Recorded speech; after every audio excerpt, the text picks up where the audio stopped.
L'OMS prétend qu'elle veut promouvoir la santé mondiale. Mais ses actes montrent qu'elle a déclaré des pandémies douteuses à plusieurs reprises ces dernières années et que l'industrie pharmaceutique a profité massivement de ses recommandations de vaccination. Qui se cache derrière l'OMS et dans quelle mesure est-elle liée à l'industrie pharmaceutique? Quel a été son impact sur le développement de la médecine au cours des 100 dernières années? Quel est le rapport avec la franc-maçonnerie de haut grade et pourquoi faut-il mettre en garde contre l'OMS et son projet de règlement sanitaire international? Restez à l'écoute et découvrez dans l'émission suivante des révélations explosives sur qui se cache réellement derrière l'OMS et l'industrie pharmaceutique et quels sont leurs objectifs. Le 7 avril a lieu la Journée mondiale de la santé, une journée d'action mondiale organisée par l'Organisation mondiale de la santé, fondée en 1948. Cette journée est célébrée le 7 avril de chaque année depuis 1954 et se concentre chaque année sur un nouveau thème de santé d'importance mondiale. En 2025, l'OMS a par exemple mis l'accent sur la santé des mères et des nouveau-nés. À première vue, l'OMS semble être une institution utile pour ce monde de plus de 8,3 milliards d'habitants et la promotion de la santé mondiale semble être un bon objectif. Mais il apparaît de plus en plus clairement que l'OMS soutient avant tout une industrie pharmaceutique axée sur le profit. En effet, ces dernières années, l'OMS a déclaré à plusieurs reprises des pandémies douteuses dans lesquelles l'industrie pharmaceutique a tiré profit de la vente de médicaments et de vaccins en marchant littéralement sur des cadavres pour y parvenir. À commencer par la grippe aviaire en 2005, la grippe porcine en 2009 et enfin le Covid-19. CLA TV a rapporté à ce sujet comment les profiteurs de pandémies dirigent l'OMS. L'OMS est également en train d'instaurer progressivement une dictature sanitaire mondiale en introduisant un traité mondial sur les pandémies et en établissant des règles sanitaires internationales.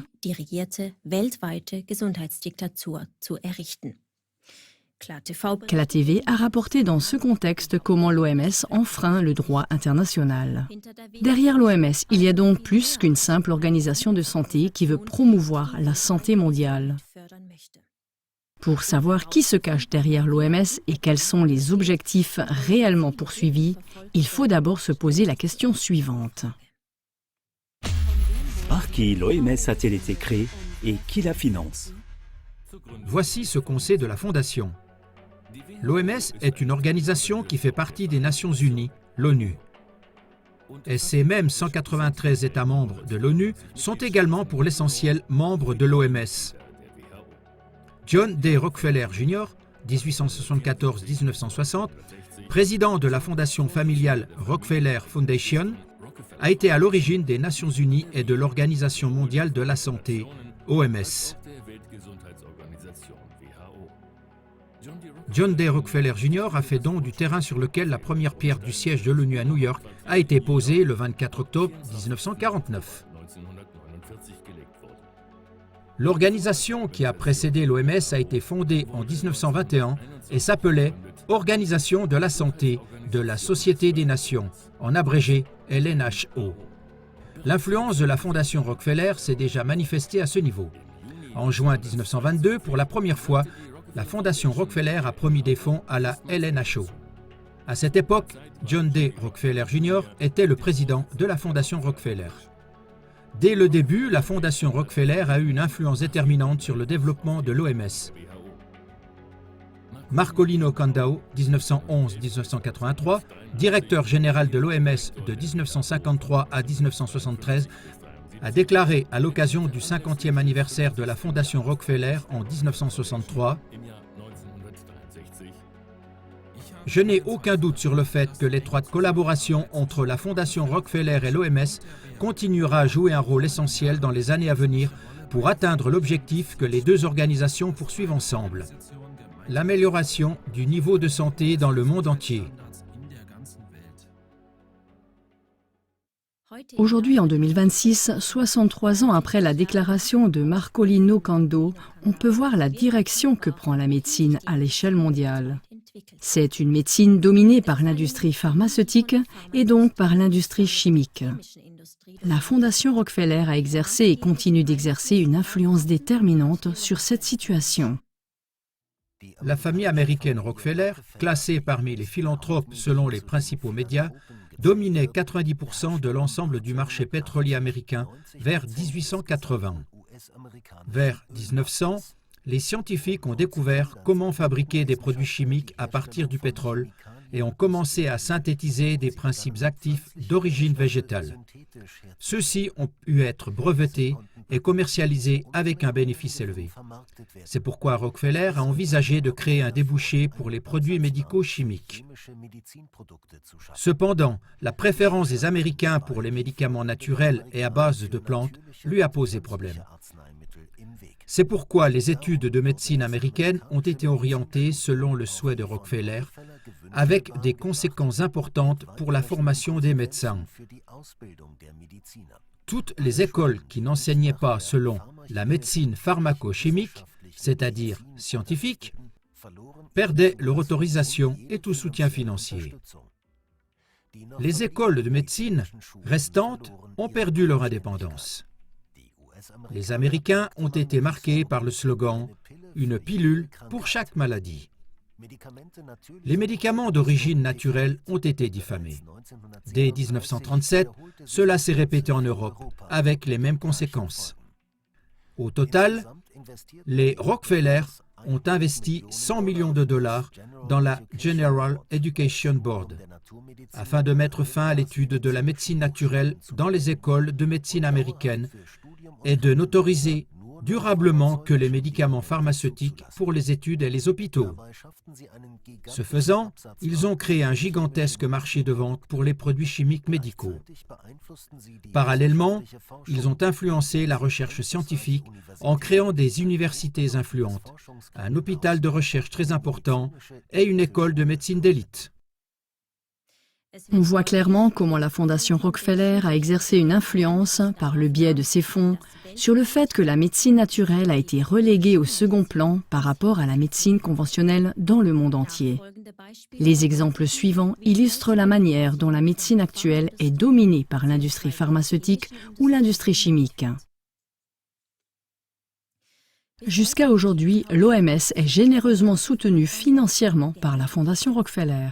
Depuis l'an 2000, la Fondation Rockefeller fait régulièrement des dons à l'OMS pour un montant de plus de 25,6 millions de dollars. Les autres bailleurs de fonds connus de l'OMS sont la Fondation Gates et Gavi. Rétrospective sur les prétendues pandémies passées et les profits générés. Après la déclaration de la pandémie de grippe porcine en 2009 par l'OMS, les gouvernements ont été contraints de dépenser des centaines de millions d'euros en vaccins et en produits antigrippaux. Finalement, la pandémie s'est avérée totalement inoffensive.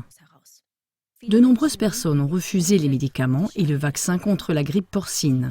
L'industrie pharmaceutique a gagné 18 milliards de dollars grâce à la pandémie de la grippe porcine.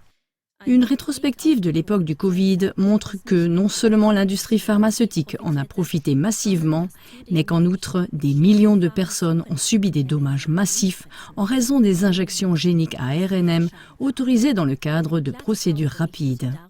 La TV en a rendu compte en détail dans des émissions qui apparaissent à l'écran. Il a été démontré que les injections géniques à ARNM étaient à l'origine d'innombrables décès chez les adultes et les enfants, qu'elles ont provoqué des lésions permanentes graves et qu'elles ont causé des cancers. Les injections géniques à ARNM ont entraîné une surmortalité, les taux de natalité ont chuté dans le monde entier et les fausses couches se sont multipliées après les injections. D'autres campagnes de vaccination de l'OMS, comme celle de 2013 en Inde et au Pakistan, ont également fait des milliers de victimes parmi les enfants après leur vaccination. En 2011, les campagnes de vaccination en Inde ont entraîné un total de 47 500 nouveaux cas de paralysie. Parallèlement, de nombreux enfants sont morts de la paralysie causée par la vaccination. Cette liste pourrait s'allonger à l'infini. 3 questions graves se posent donc ici. Premièrement, Comment l'OMS peut-elle prétendre que son objectif est d'élever le niveau de santé dans le monde si, par ses campagnes, elle cause de graves préjudices à tant de personnes? Deuxièmement, pourquoi aucune enquête n'a-t-elle été menée jusqu'à présent sur ces campagnes de vaccination largement soutenues et promues par l'OMS? Troisièmement, pourquoi ne peut-on toujours pas compter sur une sanction à l'encontre des responsables de tant de souffrances et de morts? Pour répondre à ces questions, il faut d'abord répondre à la question « Qui se cache derrière l'OMS, Gavi ou même la Fondation Rockefeller ?» S'agit-il d'acteurs indépendants les uns des autres, qui prétendent tous vouloir promouvoir la santé mondiale, ou y a-t-il une autre origine commune? Si on examine d'un peu plus près, on constate qu'il existe un dénominateur commun. Ce sont soit des francs-maçons de haut grade, soit des personnes en relation avec eux. Cela n'est pas nécessairement négatif en soi. Celui qui connaît les véritables dessous de la franc-maçonnerie philanthropique ne peut éviter de soupçonner qu'un autre agenda est poursuivi que celui qui est propagé de prime abord. Vous en saurez plus après avoir pris connaissance de la liste des acteurs qui ont des liens avec la franc-maçonnerie au sein de l'OMS et de l'industrie pharmaceutique. On sait depuis longtemps que John D. Rockefeller Jr. était franc-maçon de haut grade. Ivo Zazek a montré dans son discours à l'occasion de la 22e AZK, Doctrine secrète des francs-maçons de haut grade, Satan est Dieu, que la famille Rockefeller se trouve tout en haut du Conseil des Trois. La fondation Rockefeller est également visible dans la pyramide maçonnique de haut grade. Bill Gates, l'une des personnes les plus riches du monde, est lui aussi franc-maçon de haut grade. Il est membre, avec Klaus Schwab, de la loge Rosa Stella Ventorum. Bill Gates est également membre du comité des 300. Des liens évidents avec la franc-maçonnerie de haut grade apparaissent également dans plusieurs groupes pharmaceutiques. Pfizer. Pfizer est un groupe pharmaceutique américain dont le siège est à New York. Pfizer est actuellement l'un des plus grands groupes pharmaceutiques au monde et s'est fait connaître lors de la pandémie de Covid-19 en développant le vaccin ARNM en collaboration avec BioNTech. L'influence de la franc-maçonnerie est surtout visible dans l'histoire récente.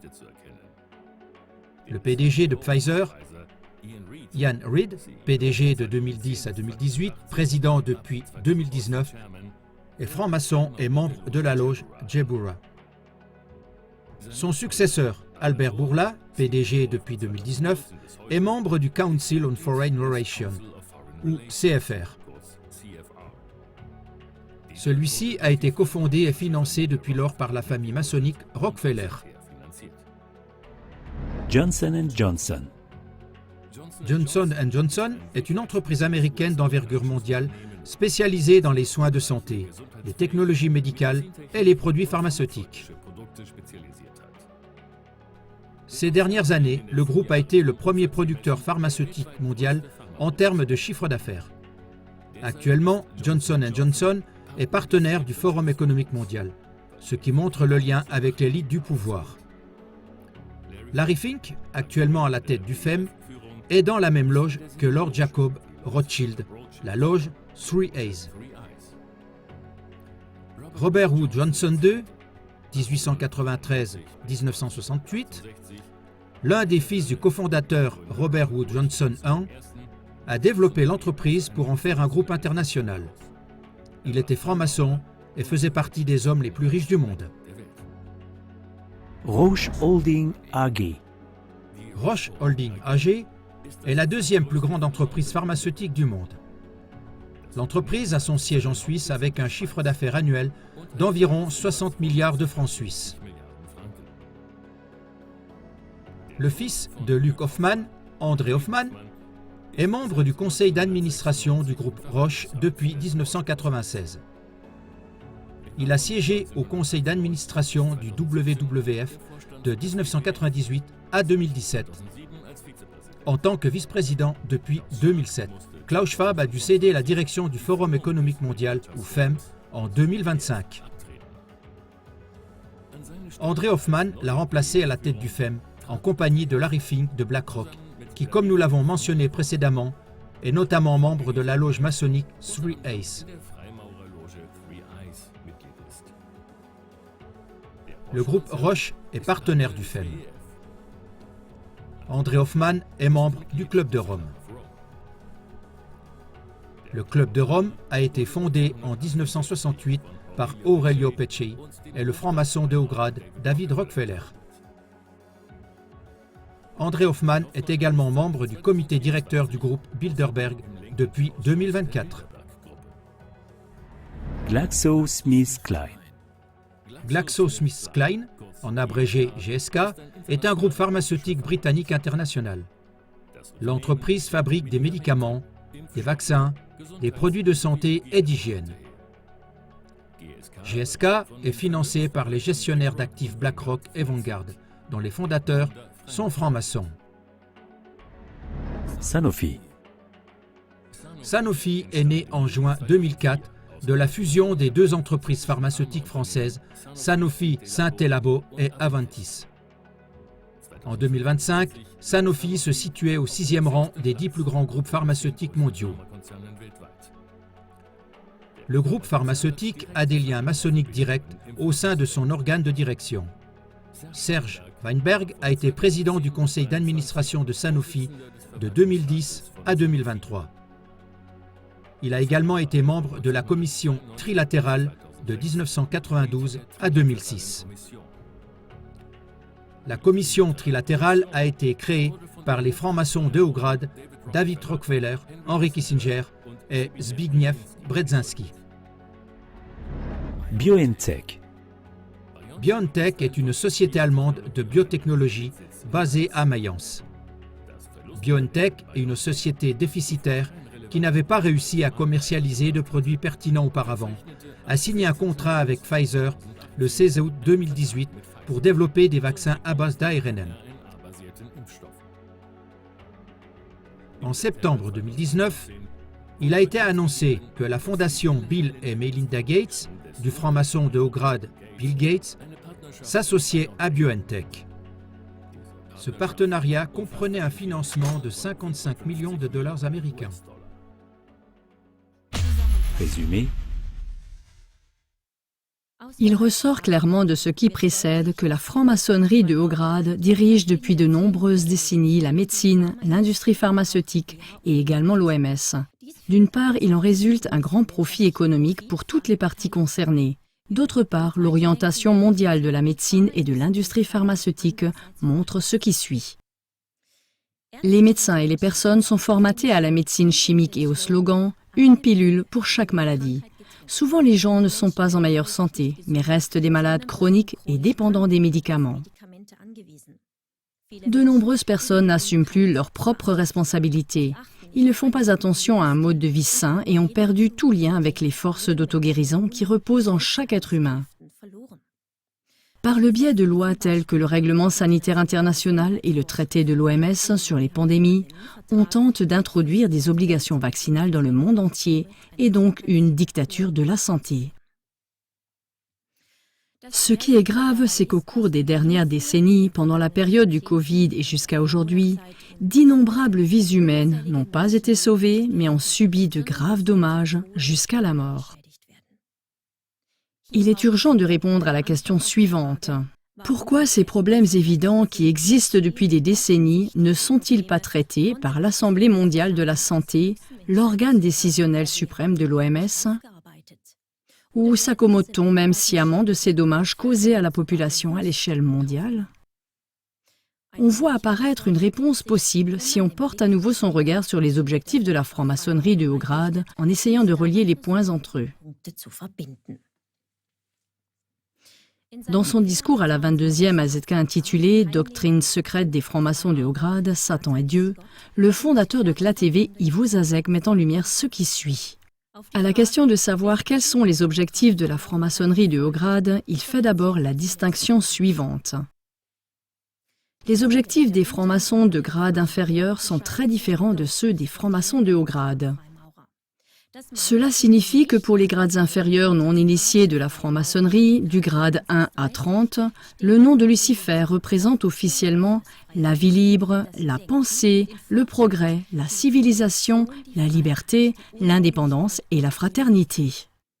Mais dans la doctrine maçonnique non officielle, donc secrète, du grade 31 à 33, Lucifer, le diable, devient le vrai Dieu, le Logos, porteur de lumière, et le serpent, le sauveur. Pour résumer, l'occultiste de haut grade Blavatsky le dit ainsi. Satan est le Dieu de notre planète, et il est le seul Dieu. Dans ce qui suit, Ivo Zazek explique pourquoi il soupçonne la franc-maçonnerie de haut grade d'être un danger mondial. Mais tout d'abord, voyons maintenant encore une fois pourquoi cette franc-maçonnerie secrète de haut grade a finalement été pressentie comme un danger mondial. Et nous parlons aujourd'hui de ce qu'ont dit eux-mêmes les pères fondateurs et toutes sortes de francs-maçons de très haut grade. On peut en effet entendre de leur propre bouche qu'ils induisent délibérément en erreur leurs propres concitoyens, qu'ils leur mentent délibérément et qu'ils les maintiennent dans l'ignorance du fait qu'ils se sont voués à Satan, et ce, dans le but ultime de placer l'ensemble de la population mondiale sous cette domination, sous ce service de Satan. Chers téléspectateurs, au vu des faits exposés, il apparaît clairement que l'objectif de l'OMS d'améliorer la santé mondiale n'est qu'une façade. En réalité, leur objectif est d'instaurer une dictature mondiale de la santé pour nuire à la santé et contrôler la population mondiale. La parole biblique selon laquelle Satan lui-même se présente comme un ange de lumière s'accomplit-elle ici? KLA-TV révèle par cette enquête les intentions réelles de la franc-maçonnerie de haut grade, de l'OMS et de l'industrie pharmaceutique qu'elle contrôle. Diffuser ces informations et apporter la lumière dans l'obscurité pour la guérison de la population mondiale.